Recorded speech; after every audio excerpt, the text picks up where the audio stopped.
Hello, the Pioneer viewers. How are you doing? I hope you're healthy and well. As the Pioneer team, we are here with you again with a new part of our map report on the Russia-Ukraine war. In a moment, we will evaluate the latest developments on the front line with a map. There were clashes again today on the familiar front lines. As a few points, Ukrainian troops are retreating. But is this a bad thing? We will also look for the answer to this question, but let us point out the following. The timing of these withdrawals is very important. We have already seen it in Avdiivka. Delay can lead to even more difficult situations. There was also an unprecedented event outside of the main lines. Or is a new front line opening in western Ukraine? Let's take a look at developments together. As the Pioneer team, we continue to bring you developments regarding Russia-Ukraine war. Don't forget to subscribe to our channel and turn on notifications, and so that you don't miss our daily map reports and reports on the agenda. I also read all your comments on our videos. Please continue to express your opinion about our content in the comments. Let's start if you are ready, the Pioneer reports.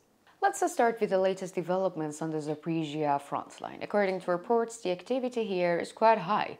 We talked about the western front line a while ago. We will touch on this and at the end of this report. First of all, let's see the Robotyne section of the Zaporizhzhya front line on the map. As it is well known, there is an intense effort by the Russian armed forces in the trap of the Ukrainian forces. At many points, Russian troops first carry out artillery shelling, then the infantry activity begins. As we mentioned in our previous reports, it is not possible to consider the artillery activity here as significant. This is because there is a high rate of inaccuracy in the activities of the Russian artillery. Russian troops are retreating from some points. However, this is not due to the attacks by the Russian army. It is because it being carried out as a strategic moves. Ukrainian troops are retreating at some points. However, this is not due to the attacks by the Russian army. It is being carried out as a strategic move. We have already mentioned that the Russian sources also draw attention in this situation. According to the latest information from our sources in the region, units of the Russian armed forces continued to attack the village of Robotyne from the west and the south with artillery support. As I said, the artillery activity was not very effective.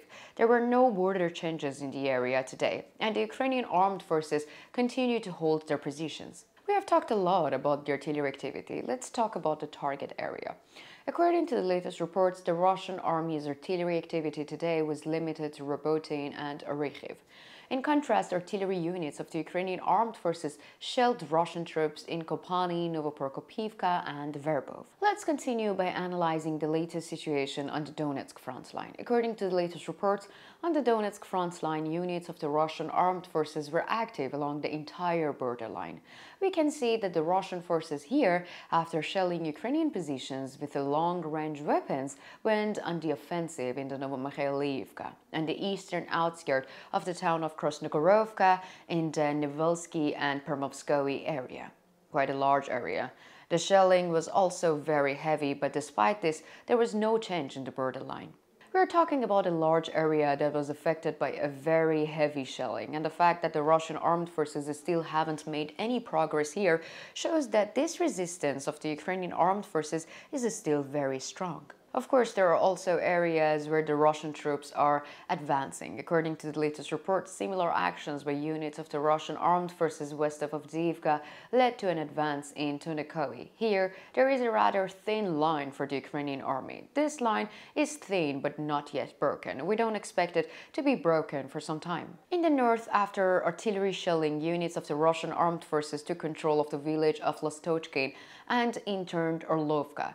Both settlements were logistically important for the Ukrainian armed forces. Now, given the proximity of Avdiivka and Donetsk, we can say that the Russian armed forces have gained tactical superiority. This should be carefully monitored, and the Berdyachi offensives by the Russian forces, which also took place in their nearby areas, was unsuccessful.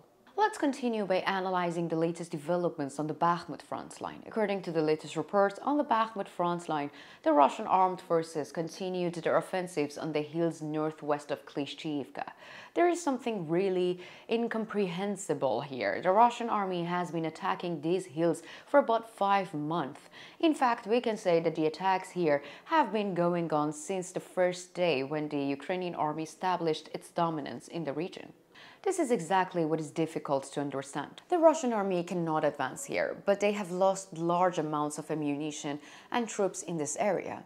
The incomprehensible persistence of the Russian war leadership here is causing outrage. On the Bakhmut southern flank, one of the most important points of the Bakhmut front line, the demarcation line, is largely fixed. Ukrainian armed forces troops continue to hold their positions. There is a similar situation on the Bakhmut center line. According to the latest reports, units of the Russian armed forces have resumed their offensives on the hills of Avdiivka, where the offensives has been going on for a long time. Ukrainian armed forces units there also managed to repel the Russian attacks.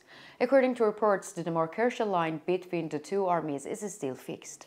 Let's continue with the artillery activity in the region. According to the latest reports, artillery units of the Russian armed forces targeted Klishchiivka, Avdiivka, and Avdiivka, while artillery units of the Ukrainian armed forces targeted units of the Russian armed forces stationed in the Yahidny Bakhmut town center.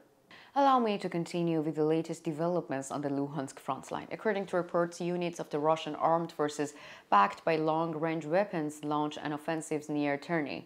Here too, we see that the offensive activity of the Russian army have been going on for a long time, but there is no results. The Ukrainian armed forces held their positions. On the other hand, we observe that the Russian armed forces are trying to advance in Zaporizhzhya and Sinkiivka. There is a similar situation there. The Ukrainian army continues to hold its position here as well. We can also mention that the Russian artillery are quite active here in recent days. According to reports, artillery units of the Russian armed forces targeted positions of the Ukrainian armed forces in Belgorovka, Shorbianka, and Torskoy. We mentioned that we would talk about the Western Front. According to reports, drones from the Transsinkiivka region were recently discussed joining the Russian Federation and have been spotted in the western Ukraine. Many experts said that a new front may open, but nothing is clear. However, it is still worthwhile to keep an eye on the region. So what do you think? Do you think that the Ukrainian army will keep control of the Zaporizhzhya front line? How do you assess the situation of the Russian troops on the Zaporizhzhya front line? Do you think there could be new developments on the Donetsk front line? What conditions need to be merged for these developments to take place? Let me know in the comments, because I read and I care about all of your comments.